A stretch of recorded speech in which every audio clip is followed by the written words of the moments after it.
Coming up tonight on News Channel 3 at 5, over a dozen pets had to be rescued from deplorable conditions, where these pets were found and some of the care they are now getting. Plus, Jackson's water crisis might be making some progress. The new update we've received today on water pressure being restored at the city's main water plant. And a former district attorney has died. A look at some of the most memorable cases John Champion has been a part of and some of his biggest prosecutions during his time in the courtroom. From WREG in Memphis, this is News Channel 3 at 5.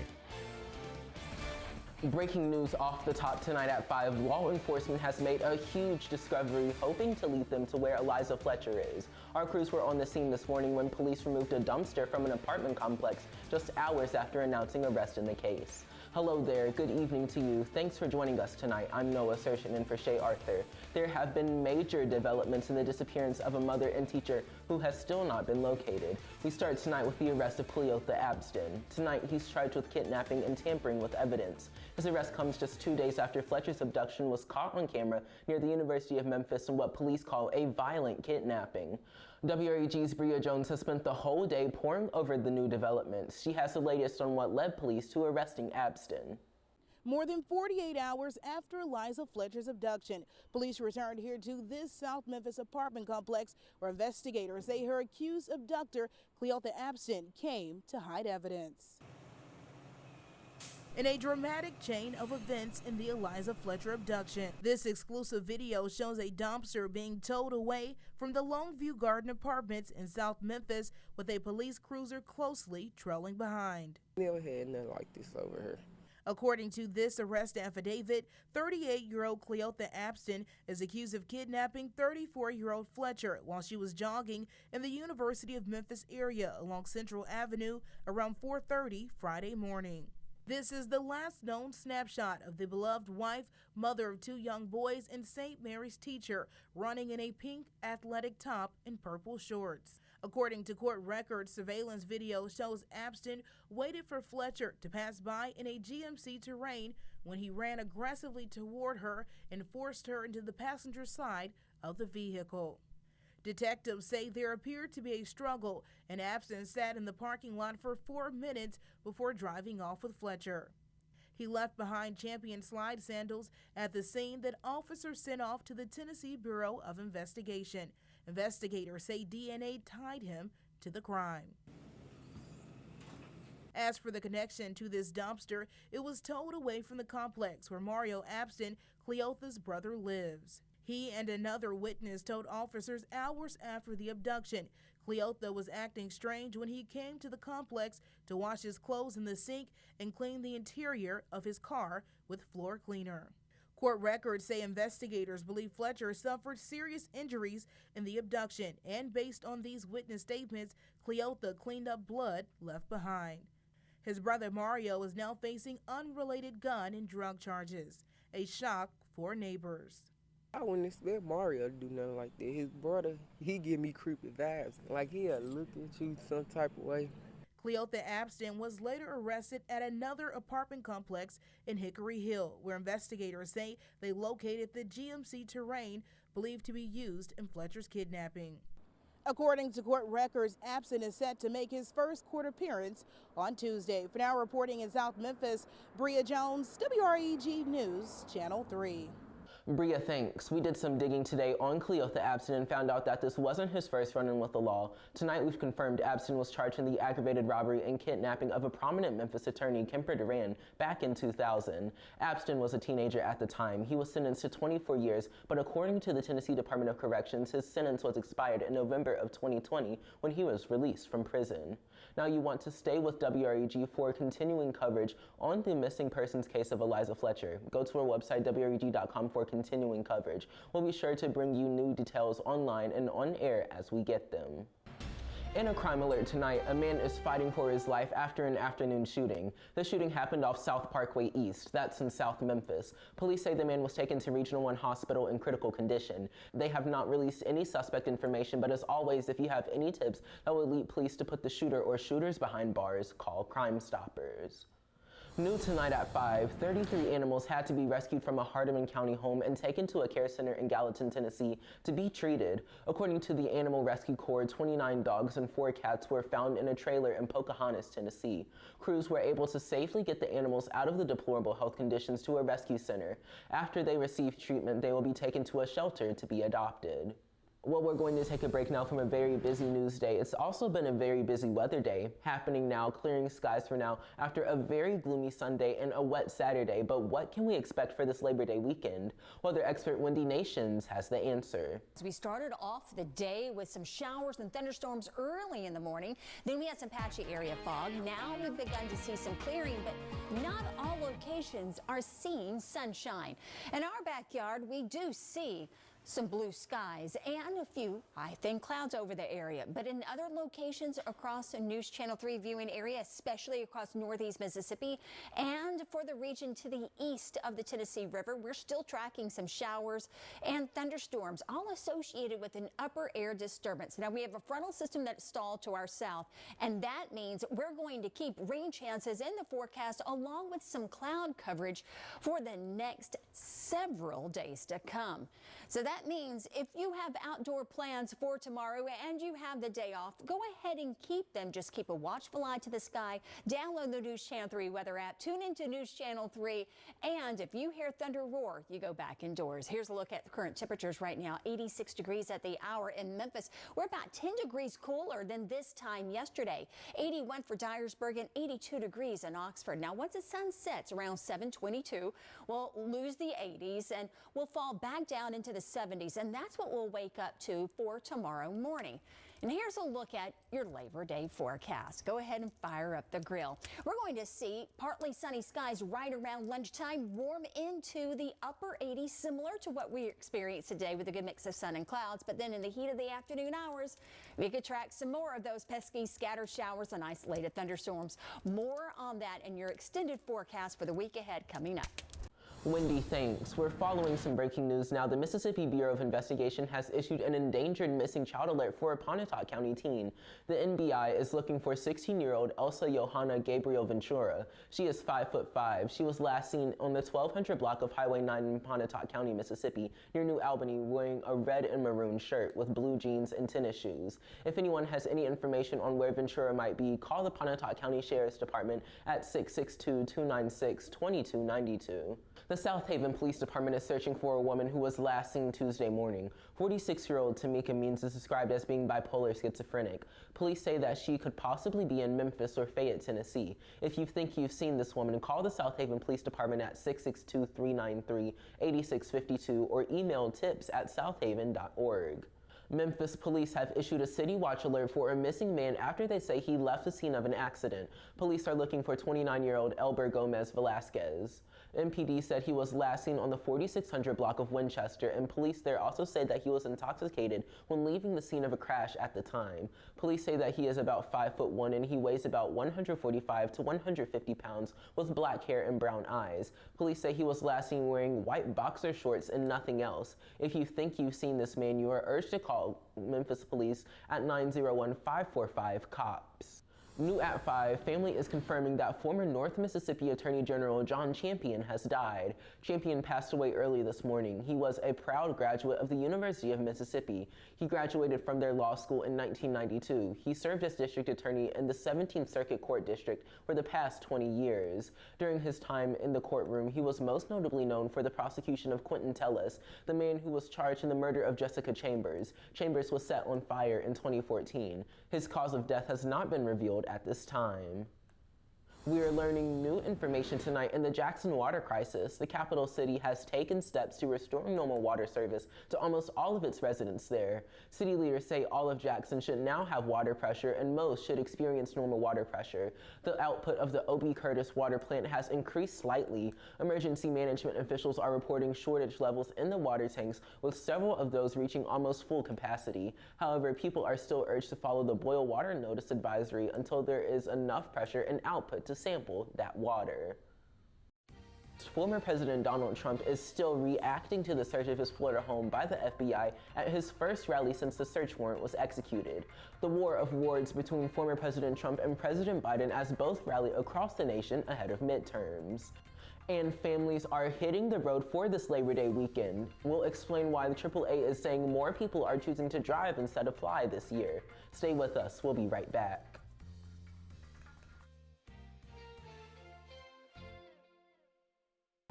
Smart, sophisticated, Storm Tracker 3S. New technology in the hands of experts with the most experience. New tornado warning again. Accurate information you can trust. The weather experts, only on News Channel 3. News Channel 3's Tim Simpson, Memphis's chief meteorologist.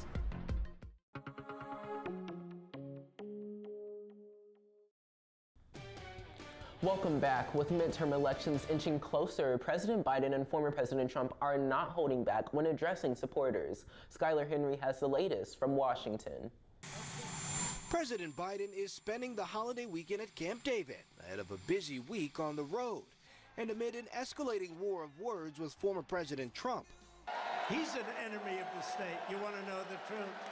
At a rally in Pennsylvania last night, Trump delivered his first speech since the FBI search of his Mar-a-Lago estate. During the 2-hour address, he blasted President Biden, just a few days after the president called Republicans influenced by Trump a threat to democracy. MAGA Republicans do not respect the Constitution. They do not believe in the rule of law. They do not recognize the will of the people. The back and forth between a sitting president and his predecessor appears to be getting more aggressive with each passing day. The Mar-a-Lago raid was a desperate effort to distract from Joe Biden's record of misery and failure.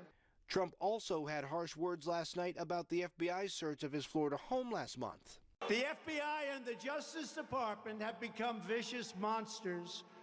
But Trump's own former Attorney General, Bill Barr, has said Trump had no justification to possess the classified documents seized at his home.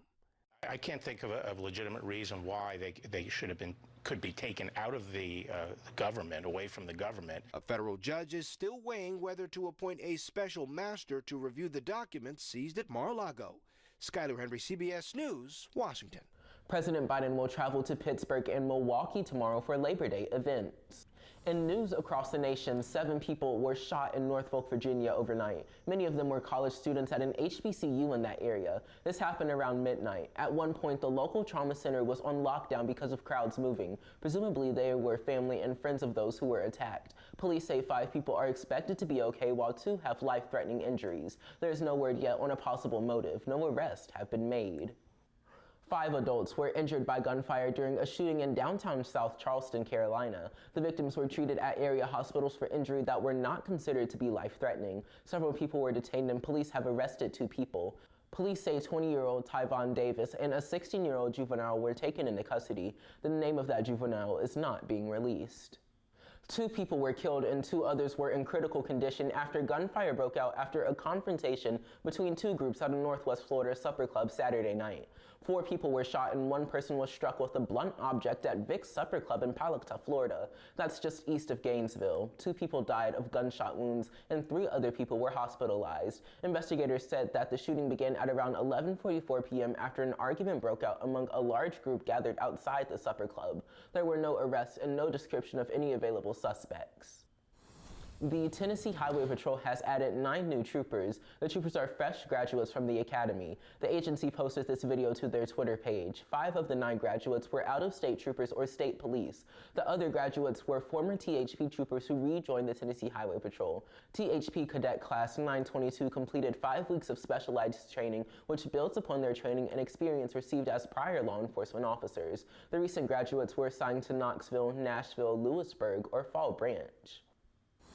Well, it's Labor Day weekend and more drivers are hitting the road because gas prices are down. According to the AAA, the average price right now for gas in Tennessee is $3.38. That's down 10 cents from 1 week ago. The average in Shelby County is $3.45. AAA also says bookings for cars, cruises, hotels, tours are up for Labor Day compared to last year. There are ways you can save too before you hit the road. So make sure that you know where you're going, have your trip planned in advance. That will help you try to save a little bit on gas money and prevent you from driving around packed lightly. The heavier the vehicle is, the more gas you're going to use to get that vehicle from point A to point B. AAA estimates that it will help out 545,000 drivers. Now just make sure your oil is changed and you have a jumper cable and toolkit just in case. The African Street Festival in Jackson, Tennessee came to a close today. The weekend has been full of activities and entertainment for people to enjoy. With Sunday being Soulful Sunday, the festival had church on the street with Destiny Church pastor Rhonda Pettigrew. Attendees say that they enjoy the festival every year as it's a time for people to come together and enjoy each other's company and what the festival has to offer. These vendors, they have some awesome cool stuff. Clothes, food. This is where I come and get my homemade lemonades. Oh yeah, it's good. Sounds like a great time. There were many food options to choose from, whether you like nachos or jerk chicken or even catfish plates. Some of the events to close out the final day include a gospel explosion during the day and later in the evening some reggae music.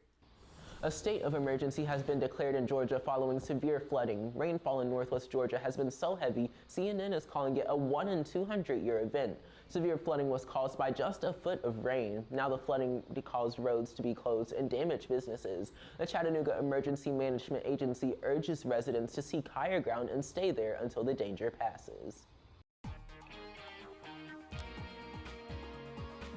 Well, today has been pretty nice, an improvement over yesterday. Then again, that just depends upon where your rooftop is.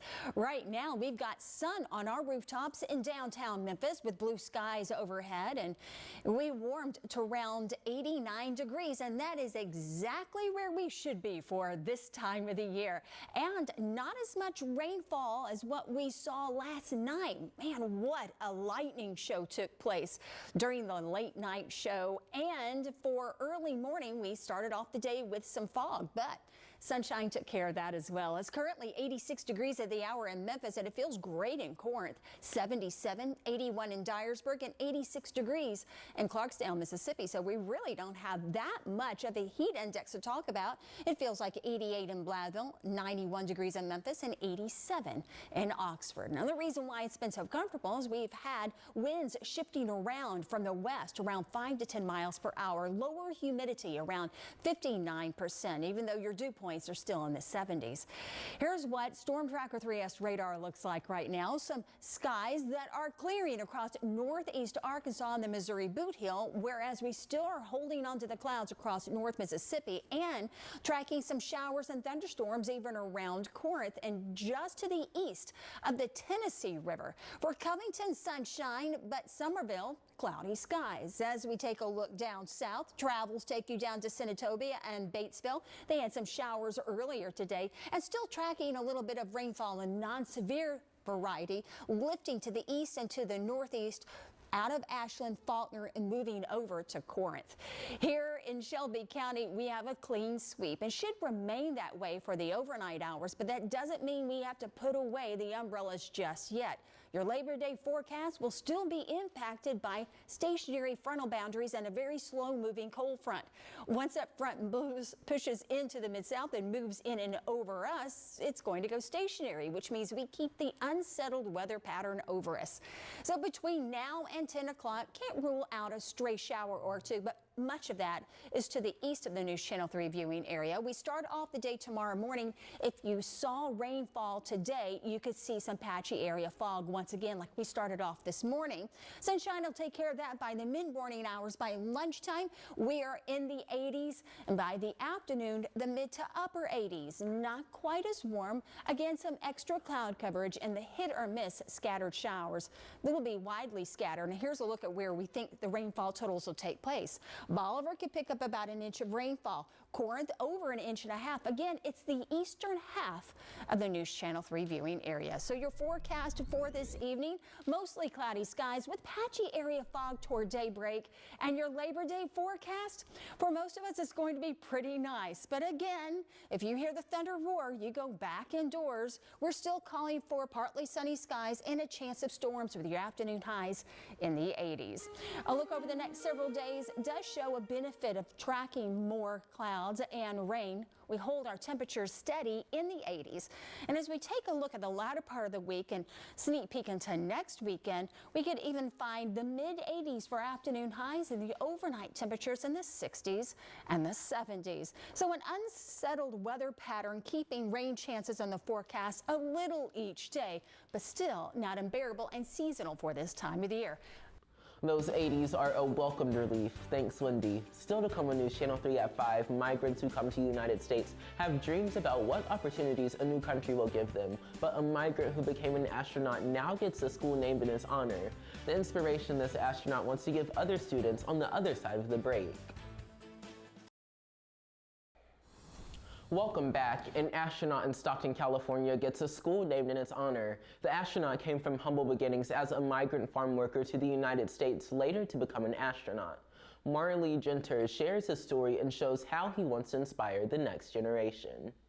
Put him on stage with an audience of young minds, and Jose Hernandez will proudly share his story. It gives him that license to say, if he did it, why can't I do it? Hernandez, a Stockton native with humble beginnings as a migrant farm worker, went on to become a NASA astronaut, an inspiration that led to his name on his hometown's newest charter school. I am very humbled by the fact that they're naming a school after me. Hernandez served as the mission specialist on the Space Shuttle Discovery in August 2009. The purpose of the mission was to deliver equipment to the International Space Station. When I sat down on top of that rocket, I wasn't nervous because I said, it takes thousands of people to make this mission possible. And I know a lot of those people, and I know their dedication. Listening to him speak and the kids just saying, there's a real astronaut here. And just talking to them about, like, do you think you could be an astronaut? And they were like, oh, never. And I was like, I think you can. Principal Donita Julius Dahmer says the goal is to bring a school known for academic excellence into an underserved community, showing kids they can go on to become engineers and even astronauts like Hernandez, a dream reimagined as the world awaits with anticipation the launch of the Artemis moon rocket. You've already accomplished so much in your career, but if given the chance, would you go to the moon? In a heartbeat. In a heartbeat, Marley. I'm waiting for the phone to ring. I figured that's what you would say. Absolutely. Coming up on our next half hour of News Channel 3 at 5, the search is still on for a woman who disappeared after an early morning run near the University of Memphis. Find out where this investigation stands. Plus, denied bond. The man accused of threatening to crash a stolen plane into a Mississippi grocery store faces a judge. How he was able to steal a plane for a 5-hour flight. And it's the quiet after the storm. 5 Palestinians were executed after multiple days of violence there. Now it seems the ceasefire agreement is holding up. The latest on the Israel-Gaza conflict when you join us for the next half hour of News Channel 3 at 5.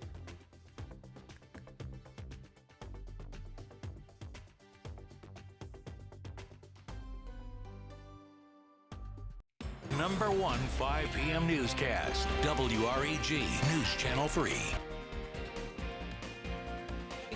To follow breaking news after a Memphis police officer was shot. Looking for stolen vehicles when that shooting broke out. We actually just saw 2 cruisers go flying down the road. She heard what sounded like an explosion. Their quick thinking possibly could have saved their life. Rain chances will remain minimal throughout the day, but boy, starting tomorrow, totally different story. The 20th anniversary of Live at 9. We're also saying goodbye to someone who is beyond compare. It's such an honor to be allowed into your homes. Your breaking news leader, News Channel 3. Like a weather expert in your pocket. Download the WREG weather app today.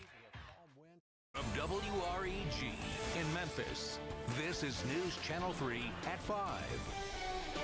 Welcome to the second half hour of News Channel 3 at 5. The search for Eliza Fletcher has been exhaustive, involving multiple law enforcement agencies fanning across the Memphis metro. Hello, and thanks for sticking with News Channel 3 at 5 on this Sunday. I'm Noah Sershin.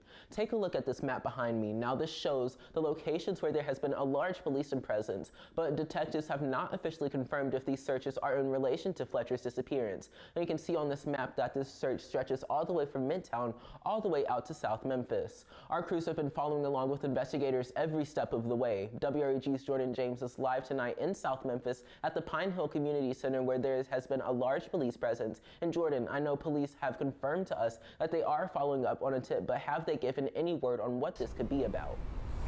Hey, no, they haven't, but over the course of the few hours we've been here, we've seen a helicopter circling the area, an ATV, and horses. It's fair to say that it's all hands on deck in terms of the search for Eliza Fletcher. I want you to take a look at some video that we shot moments ago. At one point, there were more than 50 members of law enforcement out here, majority made up of Memphis police and the Shelby County Sheriff's Office. Neighbors tell us that they've been out here canvassing the area since about 10 o'clock this morning, following up on a tip which police have not provided any specifics about.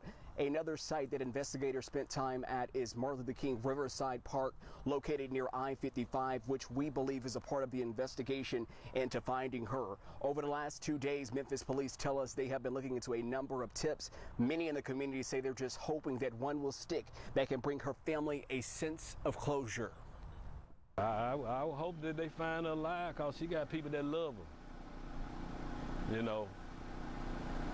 And if it's go any other way, you know, I just hope God can be able to comfort them, you know. It just, the world just messed up.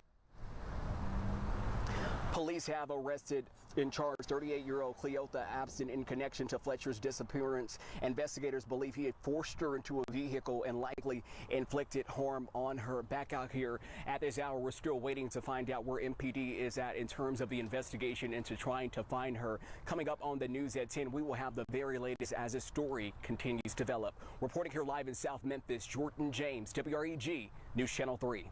Pushing for answers, Jordan thinks. The search for clues in Fletcher's disappearance has taken place all over the city. Investigators from the Shelby County Sheriff's Office focused their search in Overton Park late Friday night.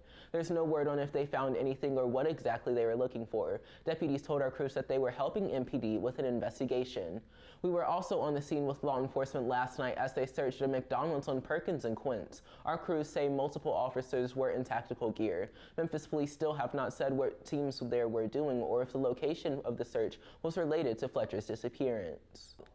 We're going to take you live out now to some breaking news. You're taking a look at the Longview Garden Apartments, where we are learning that MPD is at the apartment complex where the brother of Eliza Fletcher's accused abductor Mario Abston lives. It looks like police are out there searching for something. Now, at the top of the hour, we showed you a dumpster that MPD collected. Stay with WREG as we have a crew working to get information. We'll keep you updated on what exactly law enforcement is looking for and what exactly is going on our website, WREG.com.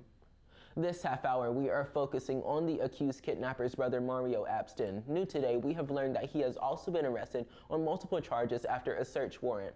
On Saturday, investigators executed a search warrant on South Orland Street, the home of Mario Abston. Investigators found a semi-automatic handgun as well as a scale with a bag of heroin and fentanyl. When Abston was brought in for questioning, investigators found that Abston was convicted of possessing an illegal weapon in 2007 and sentenced to 1 year behind bars. Mario Abston is now charged with being a convicted felon in possession of a firearm during a commission of a dangerous felony, and possession of controlled substances.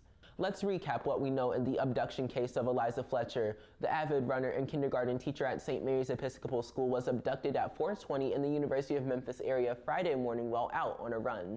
Later that day, police held a news conference regarding her disappearance and released pictures of a GMC terrain believed to be connected to her kidnapping. Overton Park was also searched that night. Then Saturday, police announced that they have found the terrain involved in Fletcher's kidnapping and detained a man.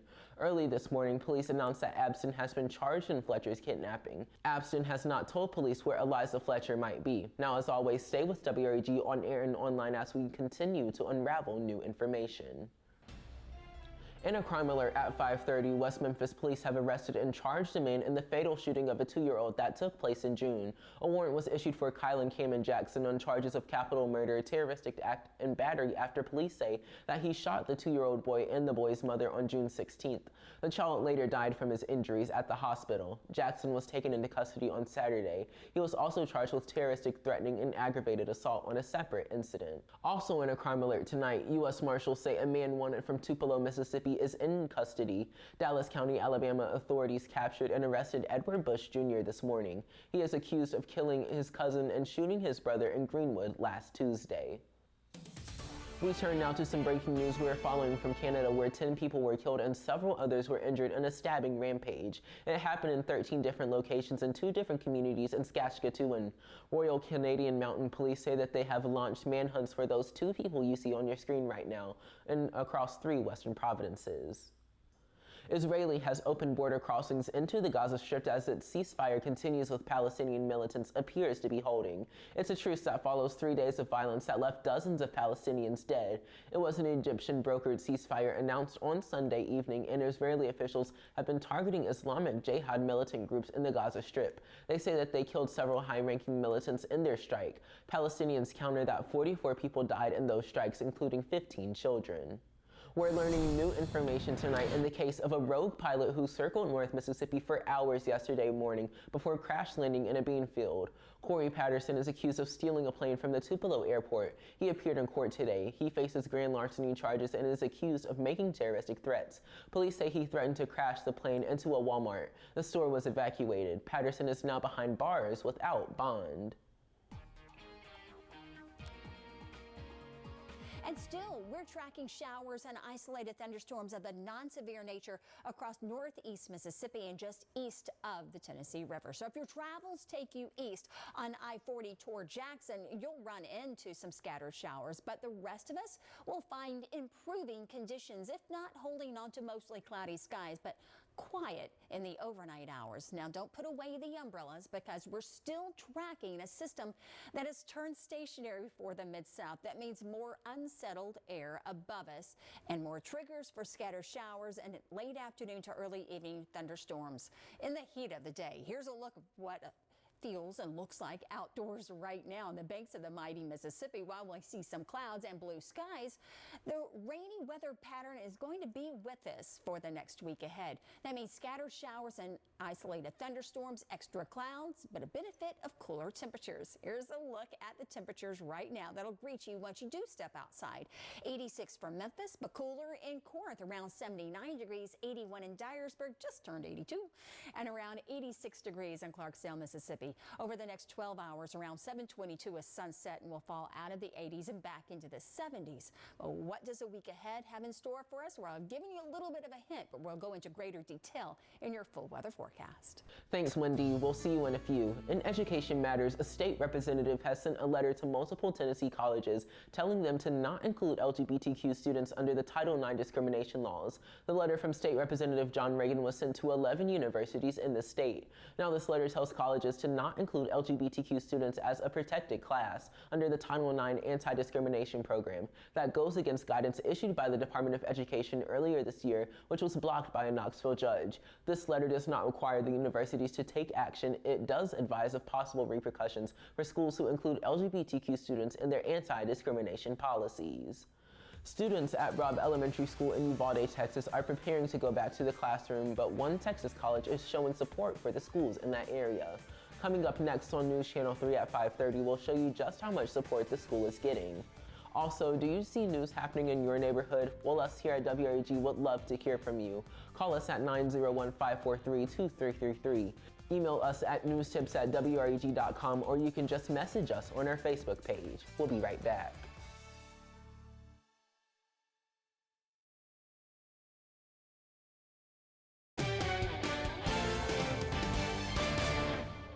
Welcome back to the News at 5. Gustavo Arnold, the chief financial officer for the home goods retailer Bed Bath & Beyond, has died at his home in New York. Police there say that he committed suicide. Arnold lived in a 50-floor apartment skyscraper that resembled the popular brick building game Jenga. Police say that he fell off the 18th floor.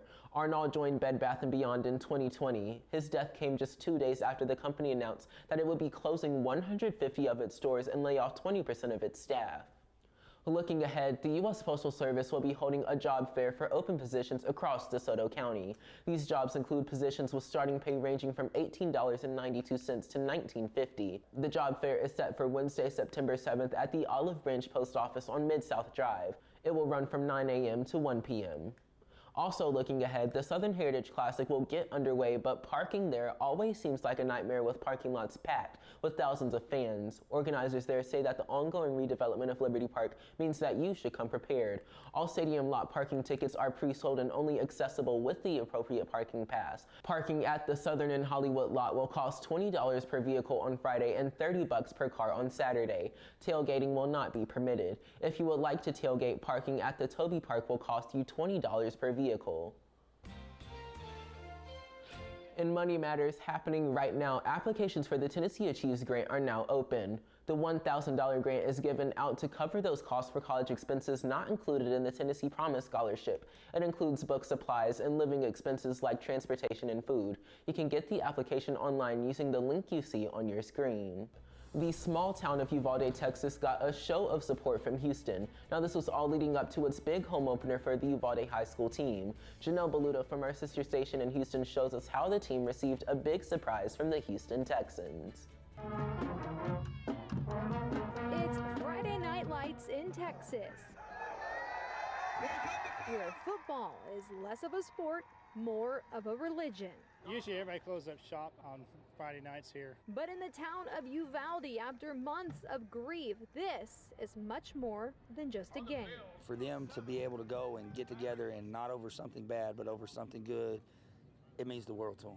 To help with the healing, today's football came with a lot of love in the form of some famous players. We played flag football with the Houston Texans. The Houston Texans standing in solidarity the best way they know how. Players, along with Coach Lovie Smith, surprised the team at a dinner Thursday night, and the next morning gifted them new gear. Later, they held a football clinic for 300 Uvalde students coached by former players. They were willing to come just to help us get happy. Happy they were, thirsty too. For Roland Ramirez, his two worlds are colliding. He works for the Texans, but his hometown is Uvalde. You know, I'm just kind of speechless. It's just very appreciative of them, and it just means a ton. The day was finished out on the field with even more support on the sidelines. The final score, not even the focus, as this town looks forward to another Friday night where football can be their freedom. Take our minds off of what happened, you know?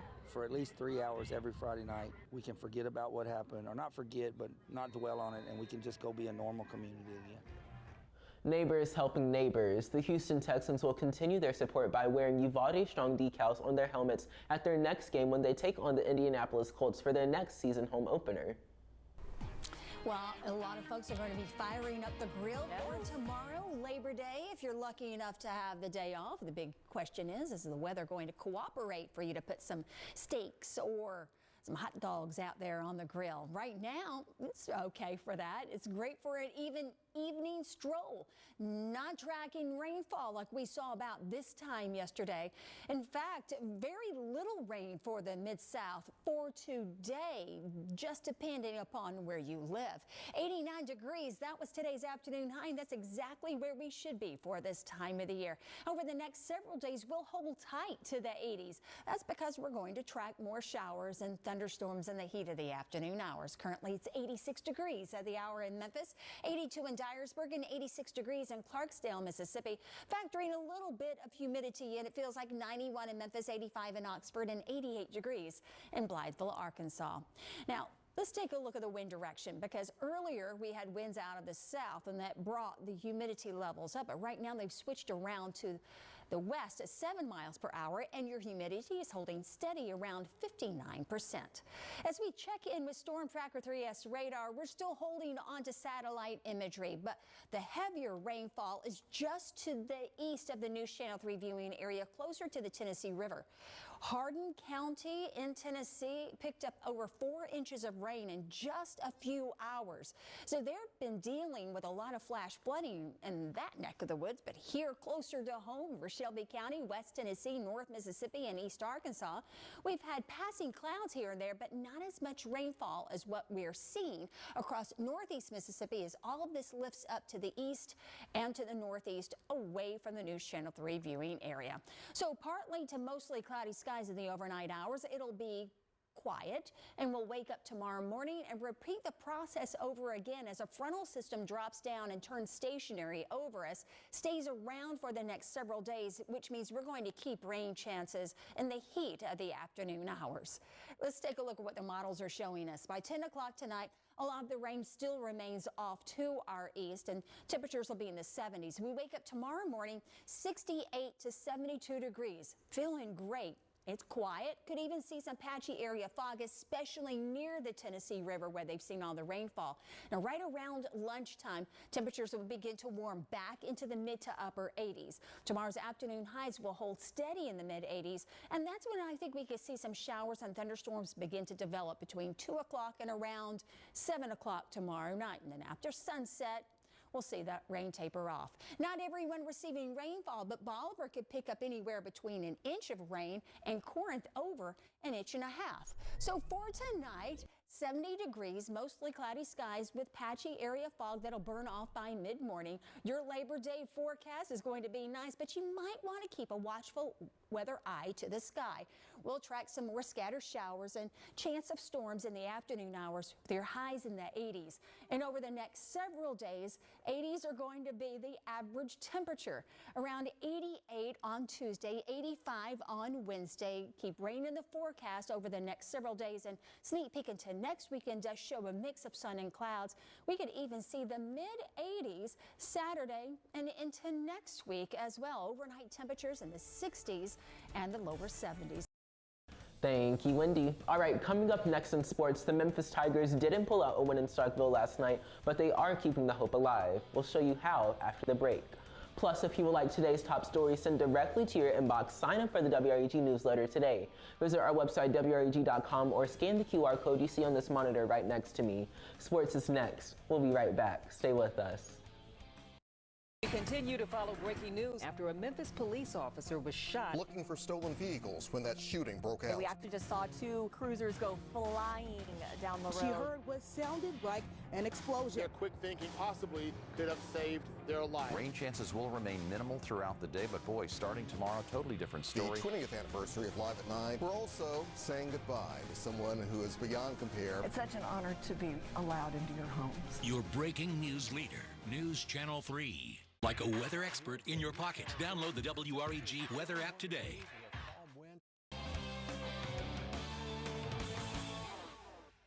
Well, what a night for the Tigers. After nearly a 3-hour weather delay, the offense couldn't get anything going while the defense just looked exhausted. Not the way the U of M wanted to start their season. A 49-23 loss against Mississippi State. As Mike Sadie shows us, this will be a teaching tool for the rest of the season. Whether it was the weather or a motivated Mississippi State team, the Tigers taking one on the chin on what was a crazy night in Starkville. Will Rogers threw touchdown passes both before and after a 2.5-hour lightning delay inside Davis-Wade Stadium. And by the time halftime hit, the Tigers were down 28-3, held to just 29 yards total, and 1 first down. Frustrating a first half as you've had as a head coach? Yes, absolutely. It's about as frustrating as the first half I've had in a long, long time coaching this game. As a whole, everyone made mistakes. Started so slow. That was our problem. Just didn't get the ball rolling coming out the gate, coming out of the lightning delay, and even before that in our first drive, just 4 plays and gone. On a night when almost everything went wrong, there was this. Jay Ducker's 50-yard touchdown run on his first snap as a Tiger. As the U of M showed some fight in the second half. Seth Hennigan finishing 19 of 30 for 165 yards and this touchdown to Eddie Lewis. Positives to build on an otherwise disappointing night in Starkville. The Tigers have now lost 20 of their last 21 SEC road games. It's hard for us to swallow this loss because I felt like throughout the weeks we had a great week of practice, game plan as well, and you know, losing, it hurts. The vibe in the locker room after the fact was, you know, we'll learn from this. Obviously, it's disappointing for our kids right now, but in the future, I thought we were pretty resilient down the stretch. This certainly left a bad taste in our mouth, and I understand our guys. There's no celebration, there's no happiness, it's how do we learn from this, how do we move forward? One game won't define us. Obviously very, very disappointed. very frustrated, but we know what lies ahead. So one loss doesn't a season make, especially when that one loss comes against the toughest opponent you'll probably play all season. So for the Tigers, it's time to turn the page, focus on the next one, and it's a big one at Annapolis next weekend to open AAC play against Navy. In Starkville, Mike Sadie, News Channel 3 Sports. Thanks, Mike. Although Will Rogers completed 89 of the 39 passes for a career-high 450 yards with 5 touchdowns, the quarterback was not impressed with his performance last night. Only 2 quarterbacks put up 5 scores in Week 1. That was Rogers and Heisman Trophy winner Bryce Young. Rogers did have 1 interception, but Mike Leach told us that after the game that he was showing off the best of Rogers' young career. He now holds the school record for completions with 782. I mean, not necessarily. I mean, there's throw after throw that I want back. You know, I'm kind of ticked off about it, to be honest. You know, I was just so sloppy when we came back out in the second half, and you know, it was just sloppy on my half. So I have to do a better job, and you know, I need to be more accurate with some of my throws. We have a lot of work to do. We have to clean up a lot of small things, but we took a step tonight for sure. And 80 miles north in Oxford, Lane Kiffin was just happy his team got a win in Week 1. Not really impressed with the offensive's performance, crediting the defense for their win over Troy.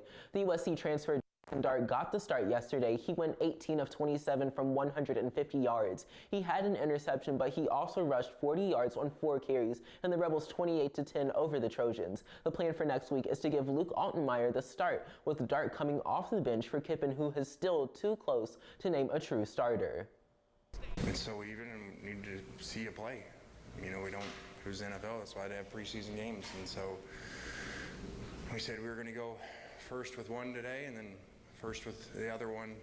Luke will go first next Saturday. And I just didn't want to do the one game thing, you know, because, you know, I wanted them to both play in both and both have a chance to start and both have a chance to come off the bench. And now to Game 3 of the Wnba semifinals. The Chicago Sky is leading the series now 2-1 after a 76-72 victory over the Sun. Lady Vols' Candace Parker with a team-high 16 points, 11 rebounds, and 4 assists and 3 blocks. The Sky can advance to their second straight win in the Wnba finals with a win on Tuesday night. And now let's get a final check of our forecast with weather expert Wendy Nations. All right, we'll be watching the weather. We'll keep you advised, guys. Have a really good Labor Day weekend. All right, Wendy says that we can see chances for some thunderstorms all throughout the week, even on our extended outlook, but cooler temperatures are here to stay, at least for now. Thanks, Wendy, and thank you all for being here for the news at 5. We hope to see you back here tonight for the news at 10, where we'll have the latest on the Eliza Fletcher abduction. 60 Minutes is coming up next. We'll see you right back here tonight at 10. Have a great evening. Take care.